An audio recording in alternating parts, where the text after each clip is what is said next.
Hello again mga ka-ampi, Hershey again, your Pinay amputee na galang amputee. At eto nga pala ang aking Coron, Palawan adventure. Syempre, ang kasama ko dyan ay si Ritter Dandy. Andun nga siya sa harap ng tricycle at papunta nga kami dyan sa Walhati Park. Syempre, hindi mawawalang magpa-picture sa I am Coron, ng Coron syempre. Dumaan kami ng Mount Tapias pero hindi na kami nakapag-video doon. Sandali lang naman kami, hindi rin kami umakyat. Maya-maya punta na rin kami ng Mangkinit Hot Spring. Rough road lang kaya tignan mo nakahawak ako sobra sa tricycle. Bago nga yung pinaka-hot spring, nakita kami ng spot para magpa-picture. Tignan mo si kuya, game na game, nag-human drone pa nga. Magaling na rin sila mag-picture dyan at sanay na rin sa mga turista. Tara, punta na tayo sa hot spring. Mga 150 meters nga at medyo hindi nga ako nahirapan maglakad. Bago ka nga pala sumabak sa hot spring, i-explainan ka muna ng mga personnel dyan ng rules and regulation, do and don't sa hot spring.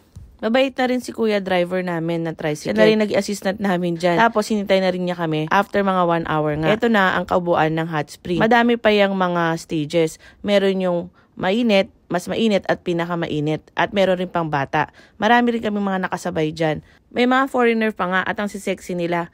Normal lang sa kanila mag-bathing suit. At syempre, wag mo kakalimutan mag-hydrate. Inom-inom rin ng tubig pag may time. Ito nga yung pangbata. At ito na kami ni Ateng ng pauwi na. Definitely, pagbalik uli ng Coron, babalikan ko ang Mangkinit Hot Spring. Yun lang. Thank you for watching.